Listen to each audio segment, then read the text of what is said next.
은호는 오늘도 새벽부터 시장 국밥집 주방에 섰다.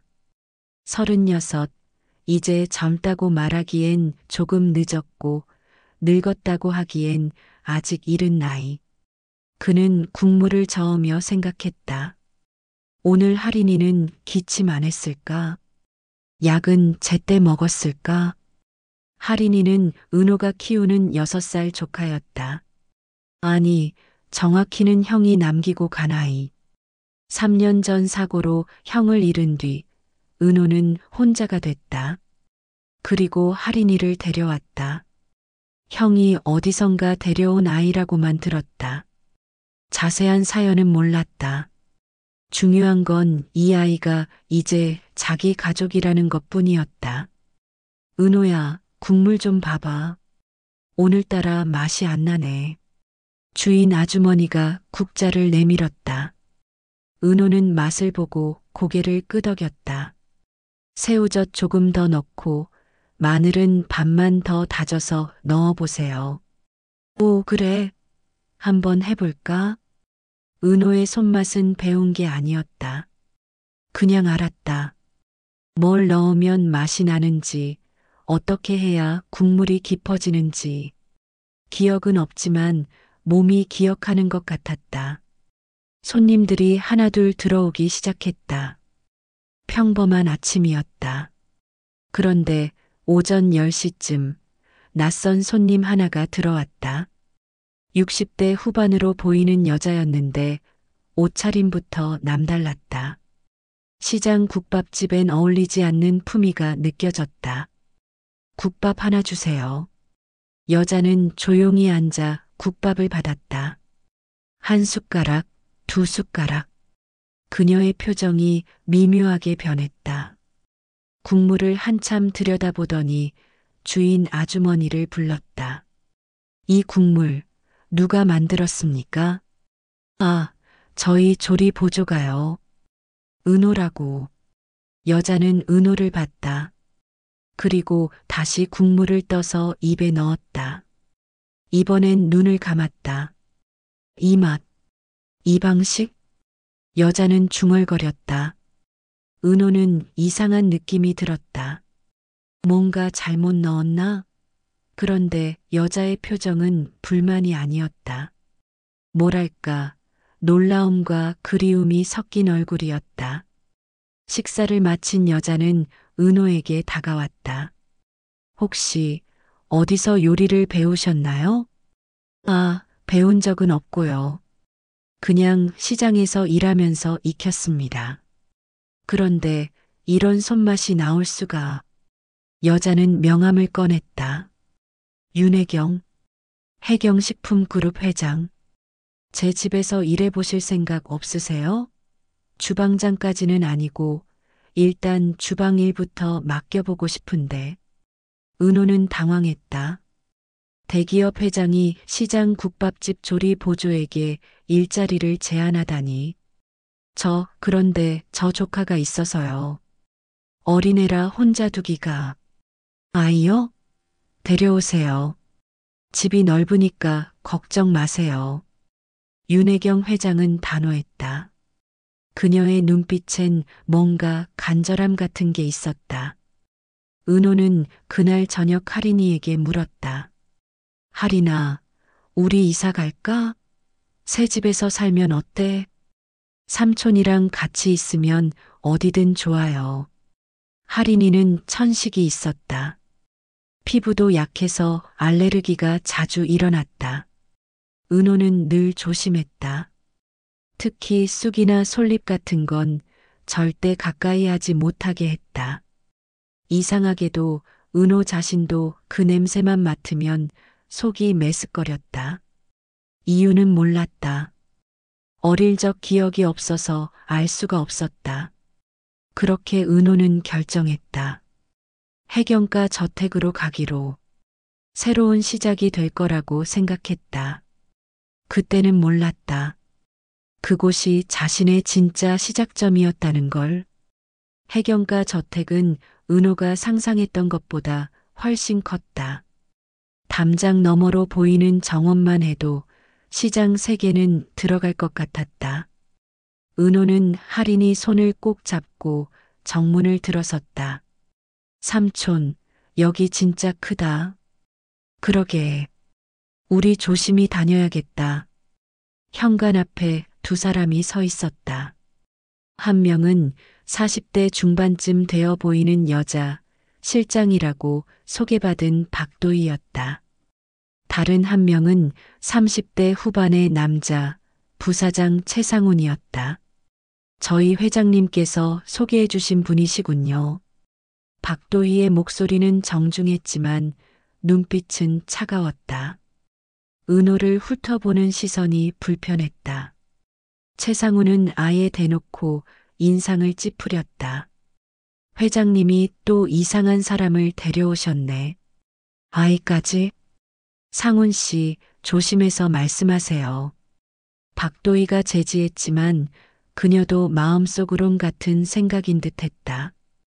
은호는 할인이를 뒤로 숨겼다. 패 끼치지 않겠습니다. 주방 일만 하고 조용히 있겠습니다. 주방은 별채 쪽에 있고요. 손님들 숙소는 본관 2층입니다. 아이는 혼자 둬도 괜찮은가요? 네, 할인이는 얌전해요. 할인이는 은호 뒤에서 고개만 빼꼼 내밀었다. 박도희는 한숨을 쉬었다. 저녁이 되자 회장이 돌아왔다. 윤혜경 회장은 은호를 보자 환하게 웃었다. 왔구나. 집은 찾기 어렵지 않았지? 네, 회장님. 감사합니다. 이 아이가 할인이구나. 안녕, 할인아. 회장이 허리를 숙이자 할인이는 수줍게 인사했다. 안녕하세요. 귀엽네. 이리 와봐. 회장은 할인이 손을 잡고 본관 안으로 들어갔다. 은호는 뒤따라 들어가다가 최상훈과 눈이 마주쳤다. 그의 눈빛엔 경계와 적대감이 가득했다. 본관 안은 고풍스러웠다. 오래된 가구들이 정갈하게 배치돼 있었고 복도 끝엔 큰 초상화가 걸려 있었다. 회장의 남편이었다. 10년 전에 돌아가셨다고 했다. 할인이는 신기한 듯 이곳저곳을 둘러봤다. 거실 한쪽에 오래된 장식장이 있었다. 할인이는 그쪽으로 다가갔다. 할인아, 함부로 만지면 안 돼. 은호가 말리려는 순간 할인이가 서랍 하나를 열었다. 그 안에서 작은 천주머니가 나왔다. 할인이는 호기심에 그걸 집어들었다가 갑자기 기침을 했다. 으흑, 콜록. 할인아. 은호가 달려가 할인이를 안았다. 할인이는 눈물을 글썽이며 말했다. 삼촌, 이 냄새 싫어요. 그 순간 은호도 냄새를 맡았다. 쑥과 솔잎 향이었다. 은호는 속이 메스꺼리는 걸 참으며 주머니를 서랍에 도로 넣었다. 괜찮아, 괜찮아. 이제 안 나. 회장이 다가왔다. 그녀는 천주머니를 보고 잠시 멈칫했다. 그건 내 남편이 생전에 늘 지니고 다니던 거야. 직접 만든 향주머니였지. 회장은 할인이를 내려다봤다. 할인이는 여전히 기침을 멈추지 못하고 있었다. 이 아이 향에 민감하구나. 죄송합니다. 제가 조심했어야 했는데. 아니야, 괜찮아. 회장은 할인이 머리를 쓰다듬었다. 그리고 중얼거렸다. 이상하게. 낯설지가 않네. 이 아이. 은호는 고개를 갸우뚱했다. 할인이랑 회장은 처음 만났는데 무슨 소리일까? 저녁 식사 시간이 됐다. 은호는 주방에서 회장의 식사를 준비했다. 간단한 죽과 반찬이었다. 회장은 한 숟가락 떠서 입에 넣고 눈을 감았다. 역시 내 손맛은 특별해. 최상훈이 식탁 반대편에 앉아 차갑게 말했다. 회장님, 신원도 제대로 확인 안 된 사람을 집에 들이시는 건 위험합니다. 상훈아, 내가 판단할 일이야. 하지만, 그만해. 회장의 목소리는 단호했다. 최상우는 입을 다물었지만 은호를 보는 눈빛은 더욱 날카로워졌다. 그날 밤 은호는 할인이를 재우고 창밖을 바라봤다. 넓은 정원 너머로 별이 보였다. 새로운 시작이라고 생각했는데 왠지 불안했다. 마치 뭔가 큰 소용돌이 속으로 들어온 것 같은 기분이었다. 별채 어디선가 박도희와 최상훈의 목소리가 들렸다. 저 사람 계속 두면 문제가 생길 겁니다. 나도 알아. 하지만 회장님 뜻이시니 우리가 조심해야 합니다. 혹시라도 그 뒤는 들리지 않았다. 은호는 문을 닫았다. 할인이는 잠든 얼굴로 편안하게 숨을 쉬고 있었다. 은호는 그 얼굴을 보며 다짐했다. 어떤 일이 있어도 이 아이는 지키겠다고. 저택에서의 첫 식사 자리였다. 회장이 저녁에 손님들을 초대했고 은호는 주방에서 식사 준비를 도왔다. 긴장됐다. 대기업 회장 집 식탁이라니 은호에겐 다른 세상 같았다. 은호 씨, 이 국은 회장님께 올리는 거예요. 조심해서 담아주세요. 주방장이 건넨 국그릇에 국을 담았다. 은호는 자연스럽게 국을 한 숟가락 떠서 맛을 봤다. 그 순간 뭔가 이상했다. 잠깐요. 왜요? 이 국 평소랑 다르지 않나요? 주방장은 어리둥절한 표정을 지었다. 다를 게 뭐가 있어요? 레시피 그대로인데. 은호는 다시 한번 맛을 봤다. 향이 달랐다. 미묘하지만 분명히 달랐다. 들깨 냄새가 나는데요. 원래 들깨 안 넣지 않았나요? 들까? 설마요. 주방장이 육수를 떠서 맛을 봤다. 그리고 표정이 굳었다. 이게 정말 들깨 향이 나네요? 이상한데 내가 만들 때 분명히 안 넣었는데. 은호는 재료 보관함을 확인했다. 멸치 육수 통 옆에 들깨가루 통이 놓여 있었다. 평소엔 없던 위치였다.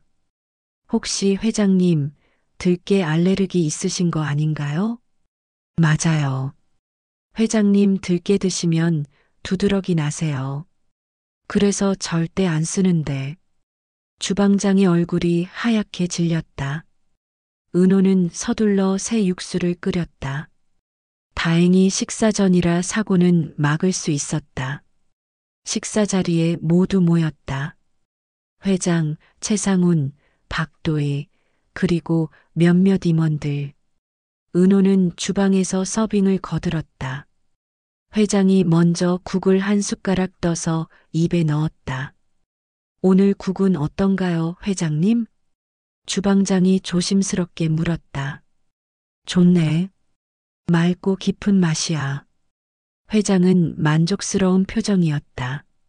주방장은 안도의 한숨을 내쉬며 은호를 봤다. 은호는 고개를 살짝 숙였다. 식사가 이어졌다. 은호는 주방으로 돌아가려다가 회장이 불렀다. 은호 씨, 잠깐 이리 와봐요. 네, 회장님. 오늘 육수가 특히 좋던데 혹시 당신이 뭘 손본 거예요? 은호는 난처했다. 사실대로 말해야 하나. 그런데 그러면 누군가 의심받을 텐데. 그냥 조금 맛을 봤습니다. 맛을 보고 평소랑 조금 달라서 다시 끓였습니다. 회장의 눈빛이 날카로워졌다. 달랐다고? 어떻게? 은호는 주방장을 힐끗 봤다. 주방장이 고개를 끄덕였다. 들깨가 섞여 있었습니다. 회장님 알레르기 있으시다고 들어서. 순간 식탁이 조용해졌다. 최상훈이 포크를 내려놓았다. 들깨가 왜 육수에 들어가죠? 실수인가요? 주방장이 당황하며 대답했다. 저도 모르겠습니다. 제가 만들 땐 분명히. 누가 주방에 들어왔나요? 회장의 목소리는 차분했지만 무게가 실려 있었다. 오전에 영양사 선생님이 재료 확인하러 오셨고 오후엔 부사장님께서 잠깐 들어오셨습니다. 최상훈의 표정이 미묘하게 변했다. 나는 그냥 커피 한 잔 마시러 들어갔을 뿐인데요. 설마 날 의심하는 겁니까? 아니요, 그런 게 아니라. 그럼 뭡니까? 내가 회장님 해치려고 독이라도 탔다는 겁니까? 최상훈의 목소리가 높아졌다. 회장이 손을 들어 제지했다. 상훈아, 진정해. 아무도 널 의심한 게 아니야. 하지만 저 사람이 지금 은호 씨는 나를 지킨 거야. 만약 그대로 먹었으면 난 응급실 갔을 거야. 회장은 은호를 봤다. 고마워요. 덕분에 큰일 안 당했네. 은호는 고개를 숙였다. 최상우는 냅킨을 탁자에 던지듯 놓고 자리에서 일어났다. 식사 잘하세요. 저는 먼저 일어나겠습니다. 그는 큰 소리로 문을 닫고 나갔다. 식사를 마친 뒤 회장은 은호를 따로 불렀다. 응접실에서 둘만 마주 앉았다. 은호 씨, 당신 어디서 요리 배웠다고 했죠? 배운 적은 없습니다. 그냥 시장에서 일하면서. 그런데 어떻게 그렇게 세심하게 맛을 알아요? 들깨 냄새는 워낙 미묘해서 웬만한 요리사도 놓치는데. 은호는 잠시 생각했다. 잘 모르겠습니다. 그냥 뭔가 이상하다는 느낌이 들었어요. 회장은 은호를 한참 바라봤다. 그리고 말했다. 당신 숟가락 잡는 거 독특하던데. 네. 아까 국 뜰 때 봤어요. 엄지랑 검지 사이로 숟가락을 세워서 잡더군요. 은호는 자신의 손을 내려다봤다. 그렇게 잡는 게 이상한가? 원래 이렇게 잡는데요. 불편한가요? 회장의 눈빛이 흔들렸다. 아니, 불편한 게 아니라 그냥 익숙한 방식이라서. 익숙하다고요? 내 아들에게 가르쳤던 방식이거든요. 손이 작을 때 이렇게 잡으면 국물을 안 흘린다고. 회장의 목소리가 잠겼다. 은호는 뭐라 말해야 할지 몰랐다. 회장님, 됐어요. 그냥 오래된 기억이 떠올라서 그래요. 회장은 일어섰다. 은호도 따라 일어났다. 오늘 수고했어요. 푹 쉬세요. 네, 회장님. 은호는 방으로 돌아왔다. 할인이는 이미 잠들어 있었다. 은호는 자신의 손을 다시 봤다. 숟가락 잡는 방식. 누가 가르쳐 준 기억은 없는데 그냥 자연스럽게 이렇게 잡아왔다. 왜일까? 창밖으로 별채 불빛이 보였다. 누군가 아직 깨어 있었다. 은호는 왠지 모를 불안감을 느끼며 눈을 감았다. 며칠이 지나고 은호는 저택 생활에 조금씩 익숙해졌다. 회장은 은호를 신뢰하기 시작했고 주방 일 외에도 간단한 정리 일을 맡겼다. 오늘은 별채 창고를 정리하는 날이었다. 은호 씨, 별채 2층 창고에 오래된 물건들이 많아요. 정리 좀 부탁해요. 박도희가 열쇠를 건넸다. 표정은 여전히 차갑지만 예전보단 조금 나아진 것 같았다. 알겠습니다. 창고는 먼지가 자욱했다. 오래된 상자들과 가구들이 쌓여 있었다. 은호는 하나씩 정리하기 시작했다. 낡은 액자, 오래된 책, 그릇들. 모두 세월의 흔적이 묻어 있었다. 구석에 작은 나무 상자가 있었다. 은호는 뚜껑을 열었다.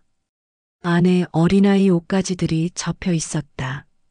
작은 신발, 모자, 그리고 외투 하나. 외투를 꺼내는 순간 은호는 멈췄다. 냄새가 났다. 쑥과 솔잎향. 그 익숙하면서도 불편한 냄새. 속이 메스꺼렸지만 참았다. 외투를 펼쳐보니 안쪽에 작은 이름표가 달려 있었다. 손으로 수놓은 글씨였다. 윤아린. 은호는 그 이름을 소리내어 읽었다. 윤아린. 왠지 가슴이 먹먹했다. 이유는 몰랐다. 그냥 이름이 낯설지 않은 것 같았다. 거기서 뭐 하세요? 뒤에서 박도희의 목소리가 들렸다. 은호는 깜짝 놀라 돌아봤다. 아, 정리하다가 이 상자를 발견했습니다. 박도희는 외투를 보자 얼굴이 하얗게 변했다. 그건 만지면 안 되는데. 죄송합니다. 몰랐습니다. 은호가 외투를 도로 상자에 넣으려는데 박도희가 다가와 그것을 낚아챘다. 이건 회장님의 아주 소중한 물건이에요. 이름표에 윤아린이라고 적혀 있던데 혹시 회장님 아드님? 박도희의 손이 떨렸다. 묻지 마세요. 그냥 모르는 게 나아요. 실장님? 여기 정리는 됐으니 이제 내려가세요. 박도희는 외투를 꼭 안고 창고를 나갔다. 은호는 멍하니 서 있었다. 뭔가 큰 비밀을 건드린 것 같았다. 그날 저녁 별채 사무실에서 목소리가 들렸다. 은호는 지나가다 우연히 들었다. 박도희와 최상훈이 말다툼을 하고 있었다. 당신 미쳤어요? 왜 그 물건을 창고에 둔 거예요? 나도 잊고 있었어. 그게 아직 거기 있을 줄은. 만약 저 사람이 눈치챈다면? 눈치채긴 뭘 눈치채. 기억도 없는 사람이. 하지만 혹시라도 뭐. 그 사람은 그냥 윤아린이 아니야. 절대 아니라고. 최상훈의 목소리가 높아졌다. 그런데 왜 자꾸 흔들리는 거예요? 실장님도 느꼈잖아요. 저 사람 뭔가 이상하다는 거. 이상한 게 아니라 그냥 우연이야. 우연. 박도희의 목소리는 떨리고 있었다. 우연치고는 너무 많아요. 손맛, 숟가락 잡는 방식, 그리고 그 향에 대한 반응까지. 입 다물라고 했을 텐데. 31년 전 일은 아무도 모르는 게 좋아. 31년 전? 그때 대체 무슨 일이? 상훈 씨, 더 이상 묻지 마세요. 당신도 나도 그냥 모른 척 해야 해요. 하지만 회장님이 알게 되면, 알게 하면 안 돼요. 절대로. 침묵이 흘렀다. 은호는 조용히 그 자리를 떠났다. 머릿속이 복잡했다. 31년 전, 윤아린, 그리고 자신. 뭔가 연결고리가 있는 것 같았다. 방으로 돌아오니 하린이가 그림을 그리고 있었다. 삼촌, 이거 봐요. 우리 집 그렸어요. 하린이가 그린 건 저택이었다. 큰 집과 나무, 그리고 두 사람. 하나는 은호, 하나는 하린이. 예쁘다, 우리 하린이. 은호는 하린이를 안아 올렸다. 이 아이만은 지켜야 한다. 무슨 일이 있어도. 다음 날 아침 회장이 은호를 불렀다. 회장실에서 둘이 마주 앉았다. 은호 씨, 당신 어릴 적 기억 있나요? 갑작스러운 질문이었다. 별로 없습니다. 7살 이전 기억이 거의 없어요. 왜죠? 모르겠습니다. 형한테 들으니 어릴 때 어디선가 발견됐다고. 그 이후로 형이랑 살았습니다. 회장의 눈빛이 흔들렸다. 발견됐다고? 네. 자세한 건 형도 모른다고 했어요. 그냥 고아원에서 절 데려왔다고만. 회장은 찻잔을 들었다가 내려놓았다. 손이 떨리고 있었다. 혹시 당신 본명이 뭐예요? 은호입니다. 김은호. 원래 성이 김씨였나요? 그건 잘 모르겠습니다. 형이 지어준 이름이에요. 회장은 한참 은호를 바라봤다. 그리고 조용히 말했다. 당신 쑥이랑 솔잎향 싫어하죠? 은호는 깜짝 놀랐다. 어떻게 아셨습니까? 할인이가 그날 기침한 거 봤어요. 그리고 당신도 안색이 안 좋더군요. 네. 어릴 때부터 그랬습니다. 이유는 모르겠지만 회장은 고개를 끄덕였다. 그리고 무언가 결심한 듯 말했다. 은호 씨, 내가 당신한테 물어볼 게 있어요. 혹시 그때 문이 열렸다. 최상훈이 급하게 들어왔다. 회장님, 급한 서류가 있습니다. 지금은 정말 급합니다. 회장은 한숨을 쉬었다. 은호 씨, 오늘은 이만 가봐요. 나중에 다시 이야기해요. 은호는 고개를 숙이고 나왔다. 복도에서 박도희와 마주쳤다. 그녀는 은호를 보고 피하듯 고개를 돌렸다. 은호는 알 수 있었다. 뭔가 큰 비밀이 이 집안에 숨겨져 있다는 것을. 사건은 일주일 뒤에 터졌다. 아침 일찍 주방 식재료 창고에서 소란이 났다. 이게 대체 무슨 일이야? 주방장의 목소리가 복도까지 들렸다. 은호가 달려가 보니 창고 문이 열려 있었다. 안에 있어야 할 한우와 고급 해산물이 사라져 있었다. 어젯밤까지 분명히 있었는데 주방장은 당황한 표정이었다. 박도희와 최상훈이 도착했다. 뭐가 없어졌습니까? 한우 5kg, 전복, 새우. 대충 200만 원어치는 됩니다. 최상훈은 주방을 둘러봤다. 그리고 은호를 봤다. 혹시 어젯밤에 주방에 누가 들어왔습니까? 글쎄요. 저는 10시에 문 잠그고 나왔는데 주방장이 대답했다. CCTV 확인해 봅시다. 박도희가 말했다. 모두 보안실로 이동했다. 화면을 돌려보는데 새벽 2시쯤 누군가 주방으로 들어가는 모습이 찍혀 있었다. 어둡고 흐릿했지만 체격은 남자 같았다. 저 사람 누구예요? 최상훈이 물었다. 보안 담당자가 화면을 확대했다. 그런데 얼굴은 모자와 마스크로 가려져 있었다. 체격으로 봐선 은호 씨 같은데요. 주방장이 조심스럽게 말했다. 은호는 깜짝 놀랐다. 아니에요. 저 아닙니다. 그럼 누구예요? 저택에서 그 시간에 깨어있는 사람이 몇이나 되는데. 최상훈의 목소리는 차갑고 단정적이었다. 저 정말 아닙니다. 저는 새벽에 할인이 옆에서 자고 있었어요. 증거가 있나요? 증거요? 네. 당신이 그 시간에 방에 있었다는 증거. 은호는 할 말이 없었다. 할인이는 잠들어 있었고 누가 본 것도 아니었다.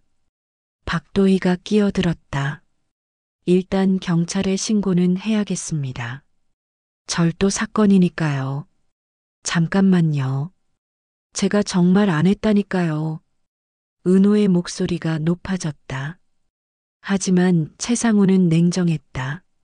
안 했다는 증거를 대세요.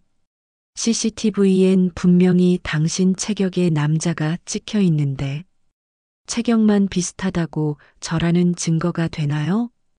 그럼 다른 사람이라는 증거라도 있어요? 둘이 말다툼을 하는 사이 박도희가 결정을 내렸다. 일단 은호 씨 경비실에서 대기해 주세요. 조사가 끝날 때까지. 경비실이요? 그럼 가두겠다는 겁니까? 조사를 위한 일시적 조치입니다. 할인이는요? 제 딸이 혼자 있는데 아이는 제가 돌보겠습니다. 박도희는 단호했다. 은호는 끌려가듯 경비실로 향했다. 작은 방에 갇히자 답답함이 밀려왔다. 문 좀 열어주세요. 제가 진짜 안 했어요. 하지만 아무 대답이 없었다. 시간이 흘렀다. 1시간, 2시간. 은호는 초조했다. 할인이가 걱정됐다. 아침 약은 먹였을까? 천식 증상은 괜찮을까? 제발 문 좀 열어주세요. 제 딸이 아파요. 그때 밖에서 빗소리가 들렸다. 비가 쏟아지기 시작했다. 은호는 창문으로 밖을 봤다. 폭우였다. 같은 시각 은호의 방에서 할인이는 기침을 하고 있었다. 박도희가 문을 두드렸지만 할인이는 겁이 나서 문을 열지 않았다. 삼촌, 삼촌. 할인이는 울먹이며 삼촌을 찾았다. 숨이 가빠졌다. 천식이 심해지고 있었다. 시장에서 은호를 늘 도왔던 박 할머니가 마침 저택 근처를 지나가고 있었다. 비를 피하려고 처마 밑으로 들어갔다가 저택 쪽을 봤다. 저기 불 켜진 방에서 할머니는 어린아이가 창문에 얼굴을 대고 우는 걸 봤다. 할인이었다. 저 아이, 은호 조카 아닌가? 할머니는 망설이지 않고 저택 정문으로 뛰어갔다. 경비가 막아섰다. 무슨 일이십니까? 저 아이 아픈 것 같아요. 좀 들여보내주세요. 방문객은 사전 허가가. 아니, 지금 그게 중요해요? 애가 아프다니까요. 할머니는 경비를 밀치고 안으로 뛰어들어갔다. 본관으로 올라가 은호의 방 문을 두드렸다. 할인아, 할머니야, 문 열어. 할인이는 겨우 문을 열었다. 얼굴이 창백했고 숨을 헐떡이고 있었다. 할머니, 아이고, 우리 할인이. 괜찮아, 괜찮아. 할머니는 할인이를 업었다. 아이가 너무 가벼웠다. 할머니는 계단을 내려와 밖으로 나갔다. 병원 가자. 응. 빗속을 걸어 나가는데 마침 회장의 차가 저택으로 들어오고 있었다. 운전기사가 급히 차를 세웠다. 저기, 왜 저러시지? 회장이 창문을 내렸다. 비에 흠뻑 젖은 할머니가 아이를 업고 있었다. 할인이? 회장은 차에서 내렸다. 할머니, 무슨 일이세요? 이 아이가 숨을 못 쉬어요. 병원에 가야 하는데. 회장은 재빨리 할인이를 안아 차에 태웠다. 기사님, 병원으로. 차는 빗속을 가르며 달렸다. 회장은 할인이를 꼭 안았다. 할인아, 괜찮아. 금방 병원 가. 할아버지. 삼촌은요? 삼촌? 삼촌이. 안아요. 삼촌. 할인이는 울먹이며 말했다. 회장은 뭔가 이상함을 느꼈다. 기사님, 먼저 집으로. 차는 방향을 틀어 저택으로 돌아왔다. 회장은 할인이를 안고 경비실로 향했다. 은호 씨 어디 있어? 경비실에 있습니다. 왜? 식재료 절도건으로. 회장의 얼굴이 굳었다. 당장 문 열어. 경비가 문을 열자 은호가 뛰쳐나왔다. 할인아. 은호는 할인이를 안았다. 할인이는 삼촌 품에 안겨 울음을 터뜨렸다. 삼촌. 무서웠어요. 미안해, 미안해. 삼촌이 늦었어. 회장은 그 장면을 보며 뭔가 깨달았다. 이 남자와 이 아이 사이의 유대감, 그리고 자신이 느끼는 이 울림. 도대체 무슨 일입니까? 회장의 목소리는 차가웠다. 최상훈과 박도희가 당황한 표정으로 나타났다. 회장님, 그게 설명하세요. 지금 당장. 비는 여전히 쏟아지고 있었다. 하지만 저태가는 더 차가운 침묵으로 가득했다. 회장실은 무겁게 가라앉아 있었다. 최상훈과 박도희가 나란히 서 있고 은호는 할인이를 안은 채 소파에 앉아 있었다. 회장은 창밖을 보며 말했다. 처음부터 다시 말해보세요. 식재료가 없어진 것부터. 최상훈이 먼저 입을 열었다. 새벽 CCTV에 은호 씨와 비슷한 체격의 남자가 찍혔습니다. 그래서 조사를 위해. 증거는요? 체격이 일치하고. 그게 증거입니까? 얼굴도 안 보이는데? 회장의 목소리는 차갑게 가라앉아 있었다. 하지만 정황상. 정황? 정황이면 사람을 가둬도 됩니까? 최상우는 입을 다물었다. 박도희가 떨리는 목소리로 말했다. 죄송합니다. 제가 판단을 잘못했습니다. 회장은 은호를 봤다. 은호 씨, 괜찮아요? 네. 저는 괜찮은데 할인이가 병원 가봤어요. 응급처치 받고 왔어요. 다행히 큰 문제는 없대요. 할인이는 은호 품에서 스르르 잠들어 있었다. 작은 얼굴이 여전히 창백했다. 할머니는요? 집에 모셔다 드렸어요. 정말 고마운 분이더군요. 회장은 한숨을 쉬었다. 두 분 나가보세요. 은호 씨랑 할 얘기가 있어요. 최상훈과 박도희가 나갔다. 방에는 회장과 은호, 그리고 잠든 할인이만 남았다. 은호 씨, 오늘 일 정말 죄송해요. 괜찮습니다. 아니에요. 괜찮지 않아요. 회장은 은호 앞에 앉았다. 당신, 이 아이 정말 많이 아끼죠? 네. 제 전부입니다. 형님이 남기고 간 조카라고 했죠? 네. 형이 3년 전에 사고로 세상을 떠났습니다. 회장은 잠시 망설이다 물었다. 혹시 이 아이 출생 기록 같은 거 가지고 있어요? 은호는 고개를 저었다. 형이 자세한 얘기를 안 해줬어요. 그냥 어디선가 데려온 아이라고만. 병원 기록은요? 있습니다. 천식이랑 알레르기 때문에 정기적으로 병원 다니거든요. 회장은 잠시 생각하더니 말했다. 그 기록 좀 볼 수 있을까요? 아이 건강 관리에 도움이 될 것 같아서. 네, 물론입니다. 다음 날, 은호는 할인이의 진료 기록을 가져왔다. 회장은 그것을 받아들고 천천히 읽었다. 혈액형 항목에서 손이 멈췄다. RH-AB형. 회장의 손이 떨렸다. 이 혈액형은 한국에서 매우 드물었다. 그리고 돌아가신 남편이 바로 이 혈액형이었다.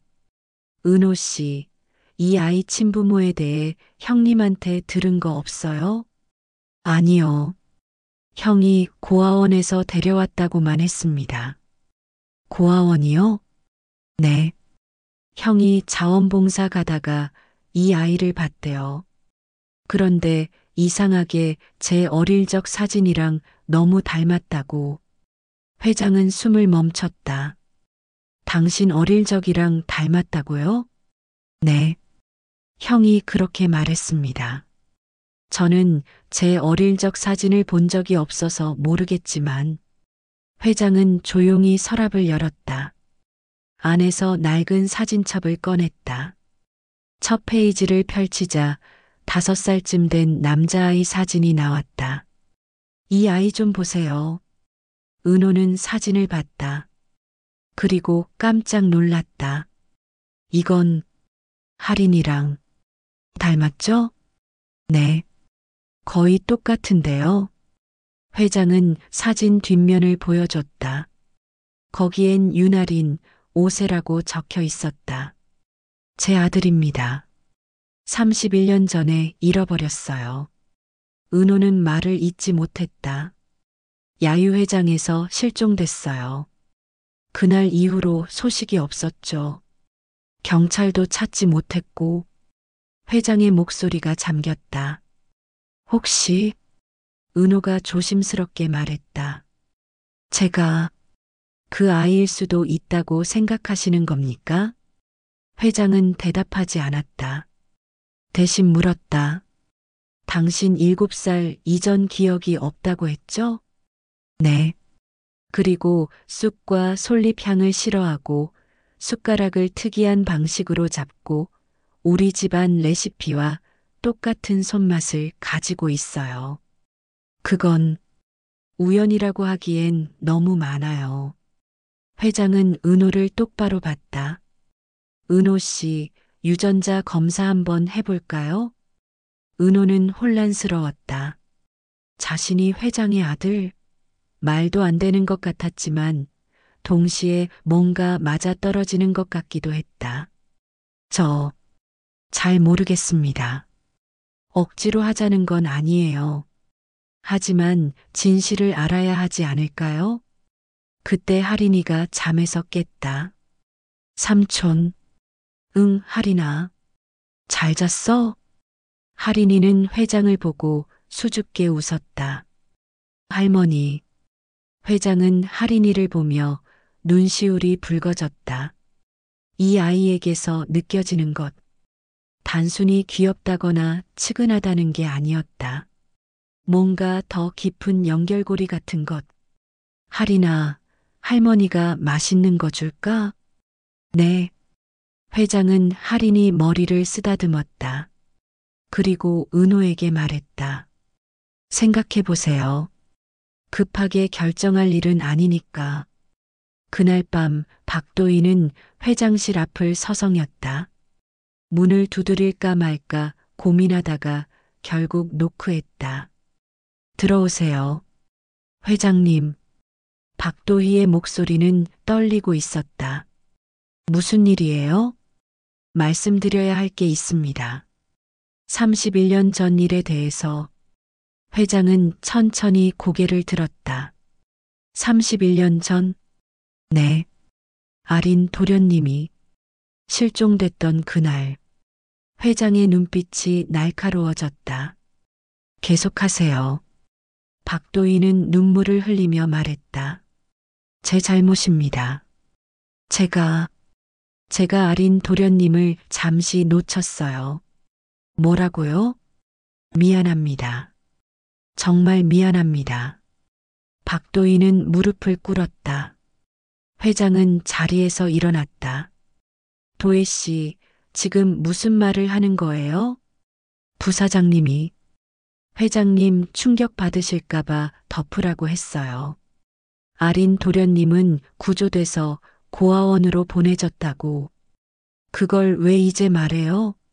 31년이나 지나서. 회장의 목소리가 떨렸다. 분노가 아니었다. 슬픔이었다. 죄송합니다. 정말 죄송합니다. 박도희는 바닥에 엎드려 울었다. 회장은 창밖을 봤다. 31년. 아들을 잃은 채 살아온 31년. 은호 씨가 정말 제 아들이라는 겁니까? 유전자 검사를 해봐야 확실하겠지만 저는 그렇게 믿습니다. 회장은 눈을 감았다. 그리고 조용히 말했다. 내일 당장 검사 진행하세요. 그리고 최상훈 씨도 불러요. 들을 얘기가 있을 것 같으니. 일주일이 지났다. 유전자 검사 결과가 나오는 날이었다. 회장실에는 회장, 은호, 박도혜, 그리고 최상훈이 모여 있었다. 봉투를 든 회장의 손이 떨렸다. 열어볼까요? 은호는 고개를 끄덕였다.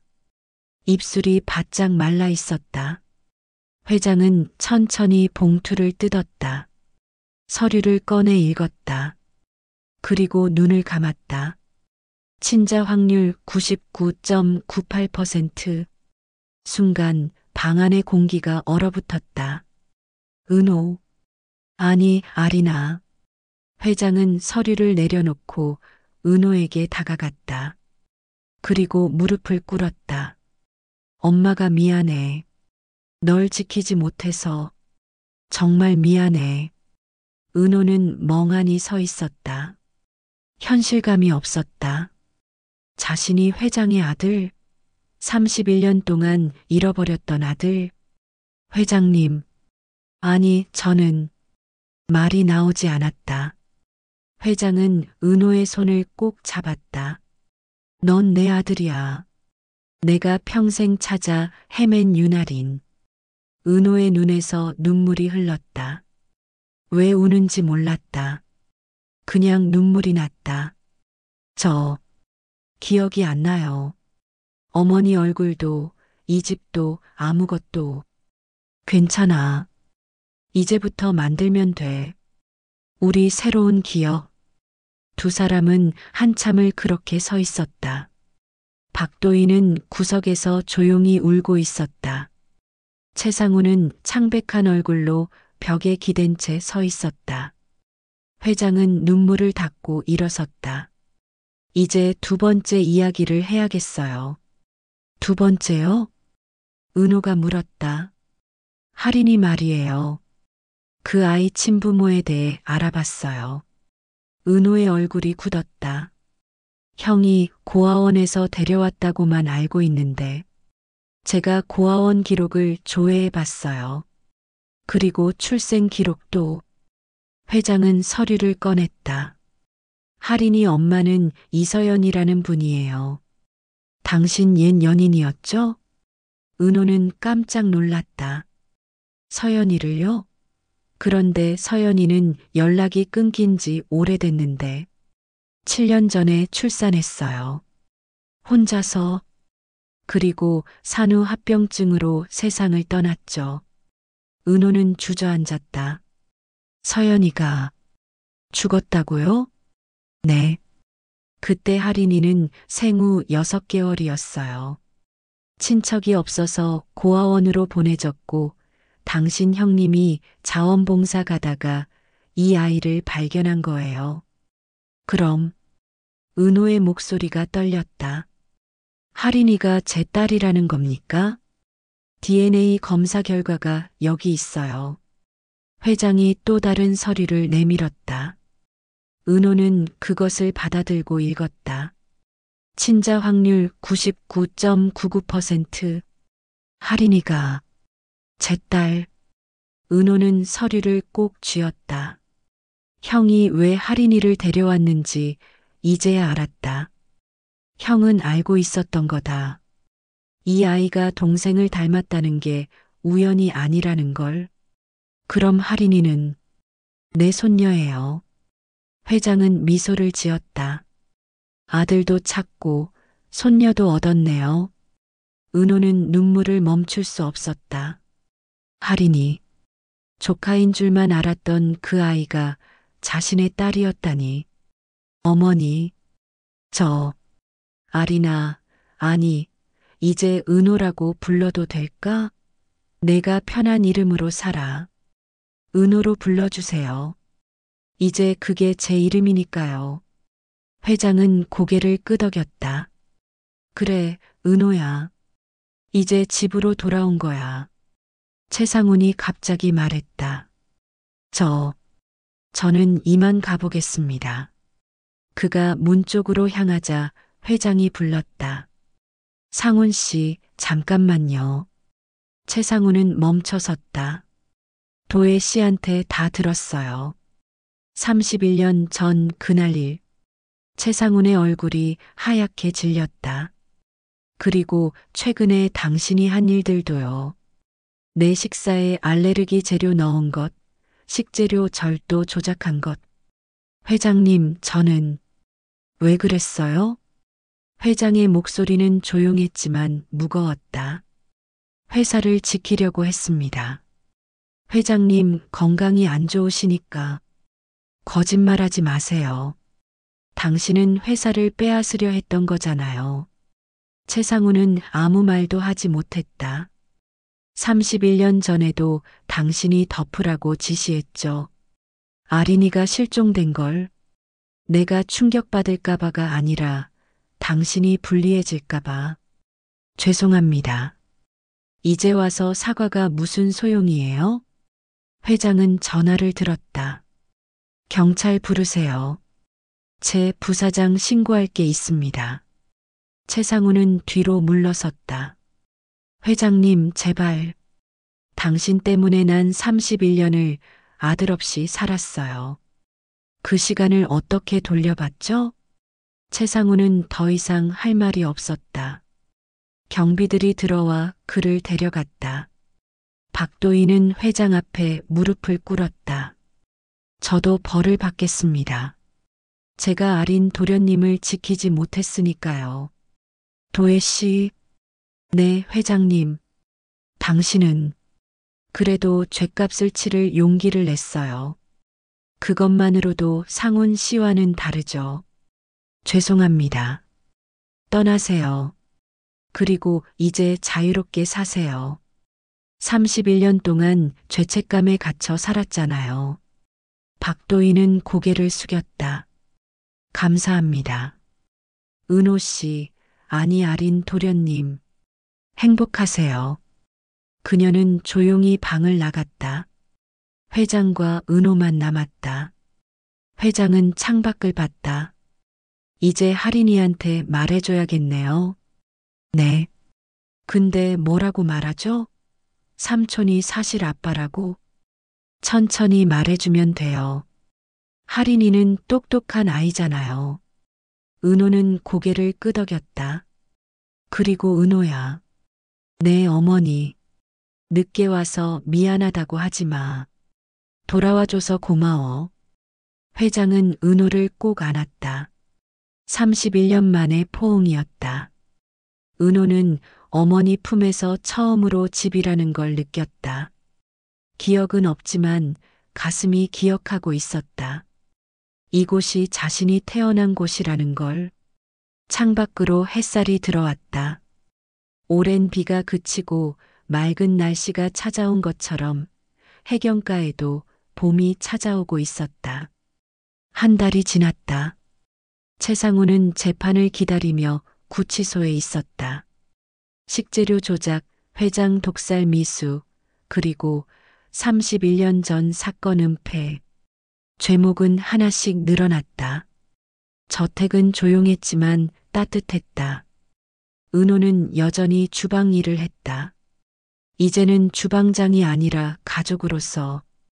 회장은 은호와 함께 식사 준비를 하며 옛날 이야기를 들려줬다. 내가 5살 때는 말이야. 맨날 주방에 따라다녔어. 내가 뭘 하든 옆에서 구경했지. 그래서 제가 요리를 좋아하는 걸까요? 그랬을 거야.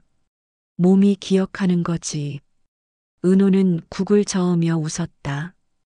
기억은 돌아오지 않았지만 괜찮았다. 지금 이 순간이 더 소중했다. 거실에서 할인이 목소리가 들렸다.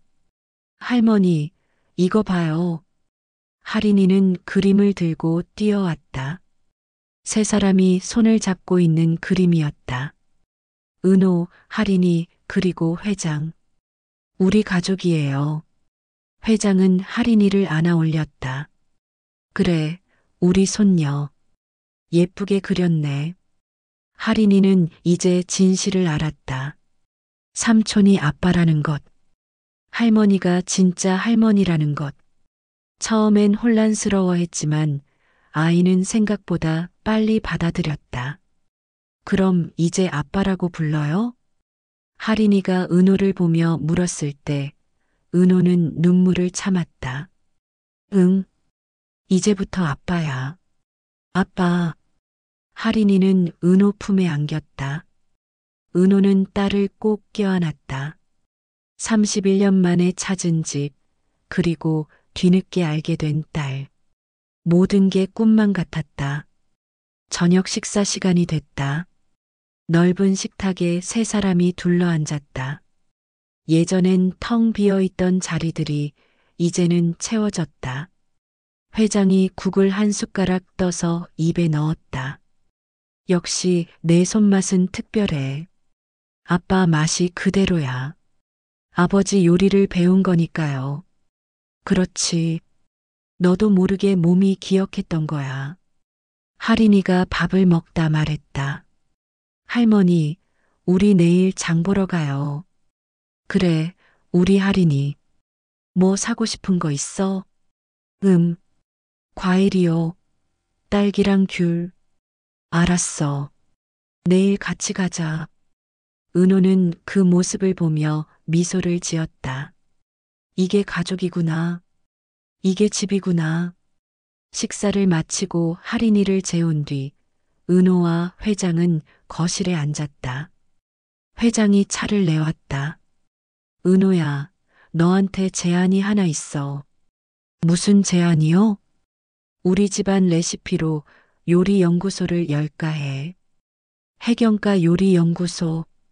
내가 총괄하는 거야. 은호는 놀랐다. 저요? 저는 그냥 시장 국밥집 조리 보조였는데. 그래도 넌 내 아들이고 이 집안 맛을 가장 잘 아는 사람이야. 누구보다 자격이 있어. 하지만 겁먹지 마. 난 내 옆에 있을 거야. 같이 하는 거야. 은호는 고개를 끄덕였다. 해볼게요. 어머니랑 같이. 회장은 은호의 손을 잡았다. 고마워. 다시 돌아와줘서. 한편 박도희는 작은 시골 마을에 내려가 있었다. 31년의 죄책감에서 벗어나 이제는 자유로웠다. 가끔 저택에서 연락이 왔다. 은호가 보내는 안부였다. 실장님 잘 지내시죠? 저희는 잘 있어요. 언제 한번 놀러 오세요. 박도희는 그 메시지를 읽으며 눈물을 닦았다. 용서받을 자격은 없지만 그래도 감사했다.